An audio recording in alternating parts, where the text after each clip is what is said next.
Hello world. I don't think in the past 50 years, since the mid 70s, anyone has done more to democratise the world of audiophile level hi-fi in Britain than Rega. That's why I like them so much. All of their hi-fi is so approachable, so easy to use. They've done much more to demystify the world of hi-fi, even when it comes to setting up a record player. At whatever price point you choose, they will give you the closest to perfection that that price will allow.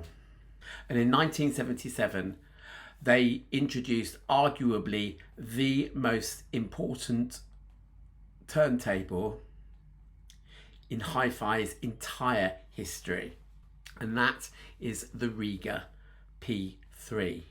It, in at least two ways, went totally against the hi-fi grain, challenged a few notions. Number one, that hi-fi has to be expensive.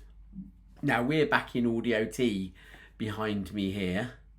I'm going to milk this photograph for all it's worth, I'm afraid. If I lean over a little bit over here and sort of go down, you can see, well, I say you can see, well, how do I do this?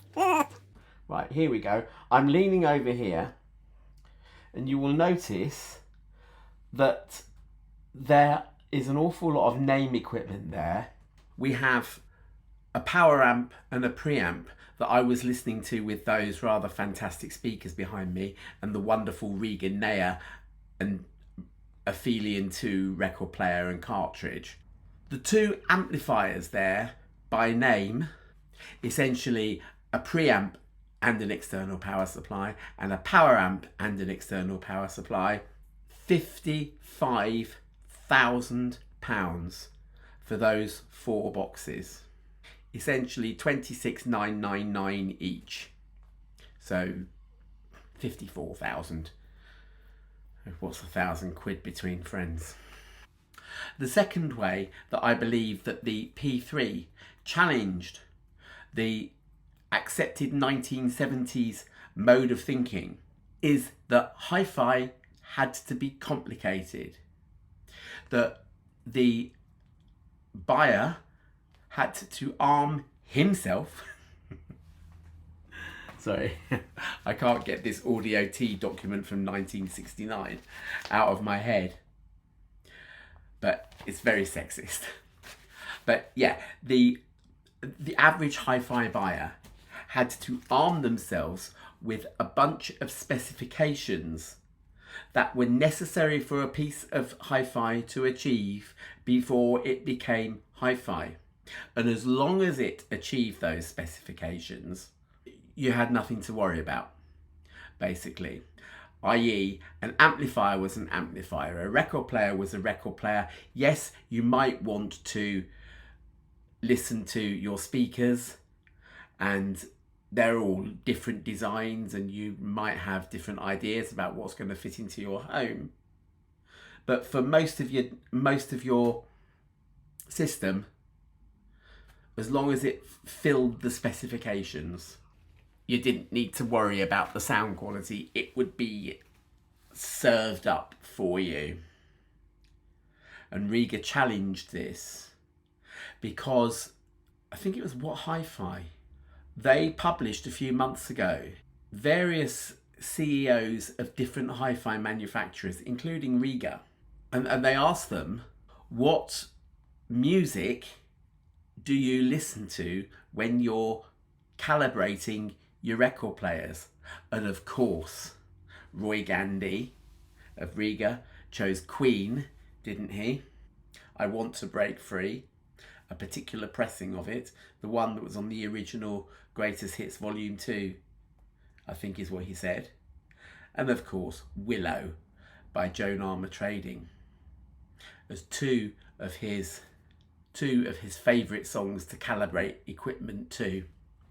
And that suggests a much more sonic way of approaching the problem of hi-fi.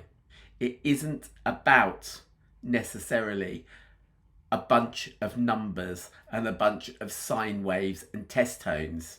It's about what real music sounds like. And he managed to make this P3 so convincing, simply because, of course, you have to care about the numbers, but you also have to think, well, that's not all there is to it. The P3, or the Planner 3, or Planar 3, however you want to pronounce it, and whatever iteration it comes in, is built to the most exacting standards that could be achieved at the time and for the price level that they were going for. And it sold in buckets, and that was without the RB300 tone arm. Now, I think we're on the RB330 tone arm nowadays, but essentially it's not all that different to the RB300 that was introduced back in 1983. That way that they managed to make a one-piece tone arm, and that they could drill right through the metal that it's made from, so that they could thread the wires up there, made a very stable tone arm without the usual detachable head shell. Yes, detachable head shells are very convenient because they enable you to change the cartridge very conveniently. You could even take the cartridge to a dealer and you'd only have to take that little head shell with you and then come back and screw it onto your turntable, the way my GL75 worked. But that leads to lots of unwanted vibrations. And how do you know that you've screwed it on too tightly, or whether you haven't screwed it on tightly enough? I noticed as soon as I upgraded from my GL75 to a Rega P3 way back in 2002 or 2003 or something, that the grip that the P3 had on the music, I mean, yes, the GL75 was hi-fi, it was warm and cuddly, but it didn't do much in the way of moving you. And that's what the P3 did at a very affordable price, even in 2002 or something. Yeah. The P3 with an, I want to say, Elise cartridge, because there was the Elise that was purple, I believe, and then there was the Elise, the Super Elise, which was blue. I got the purple cartridge, the one that was just beneath the Super Elise, as it were, and that was £350. That even in 2002, whatever, was bargain basement. Now, we've had a credit crunch since then. We've also had lots and lots of price hikes and mini budgets and stuff like that, which has meant that the price of hi-fi has suffered in that it has gone up. Nowadays, the P3 comes in at £695. If you put onto that the sonic equivalent of the Elise 2, which I upgraded to, the equivalent of that nowadays sonically is the Rega ND3. It is the perfect partner for the P3 record player. At a later stage, the P3 can be upgraded with the Neo power supply, and of course you can upgrade your cartridge as well. You might want to go to an ND5 or even experiment with moving coil cartridges. It's not sort of out of the league of the P3 to accept a moving coil cartridge. You will need a decent phono stage with a moving coil input, but you can still do it with a P3, okay? Especially with that Neo power supply on there as well to enable you to change speeds of your records quickly, because the P3 is a lift the turntable and flick the belt idea. But that P3 is the starting point into an absolute wealth of musical enjoyment with vinyl. It will start your hi-fi adventures. As you can see on the price list in front of you, there's the 695 for the P3.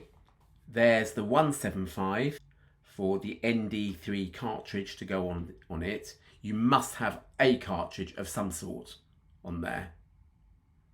Sorry to teach grandma to suck eggs, but you do need a cartridge of some sort on there, and the ND3 is the perfect partner for it.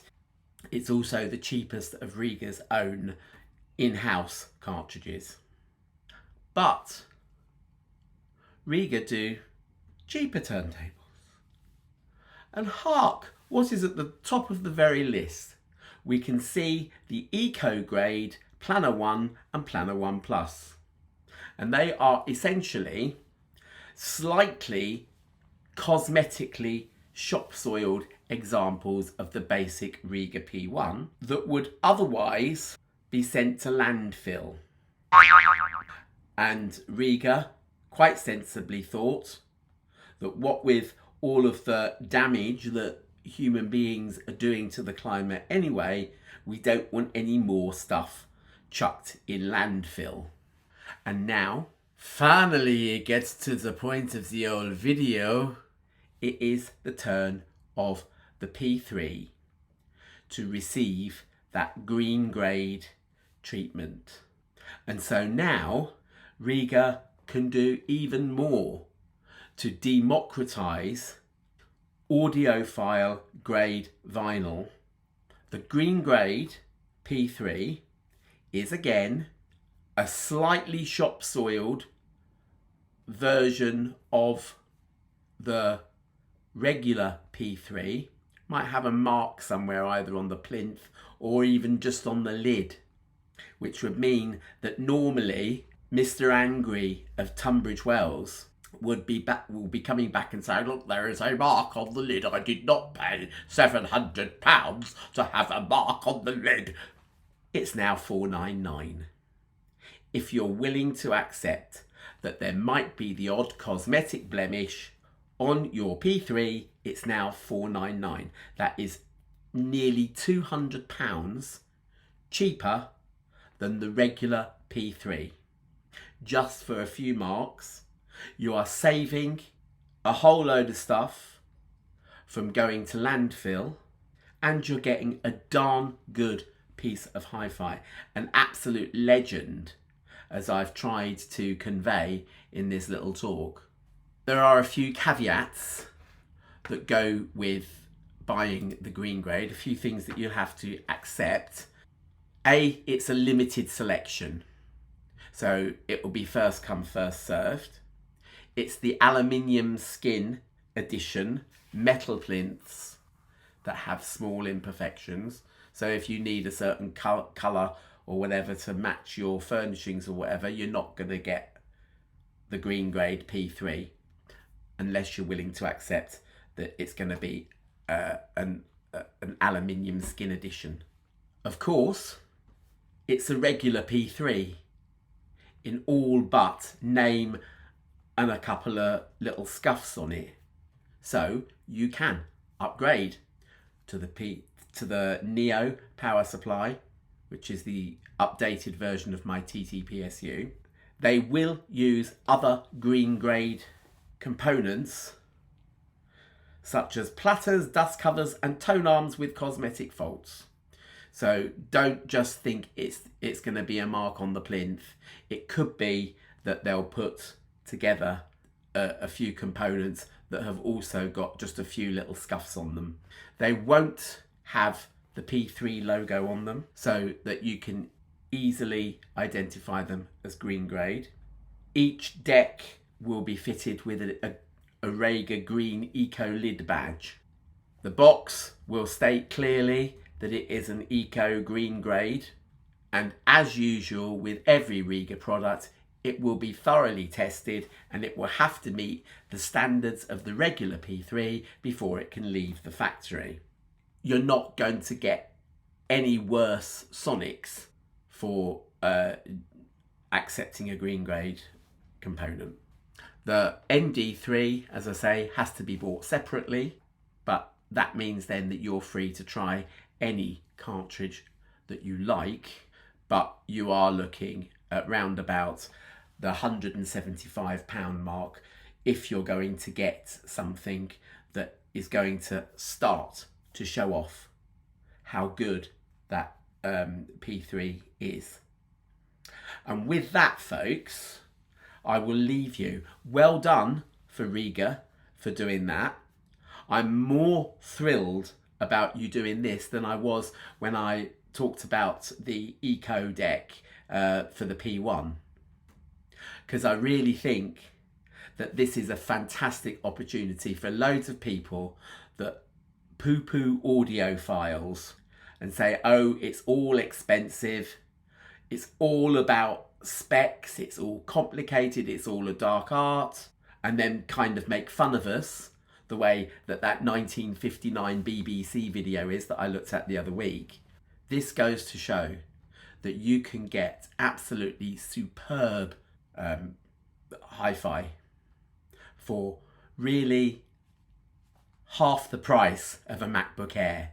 Let's put it like that. Okay, so with that, remember to like, subscribe, share if you dare, consider a super thanks if you like this video, and I will see you very soon, in fact, for the next one. All right, thank you. Bye-bye.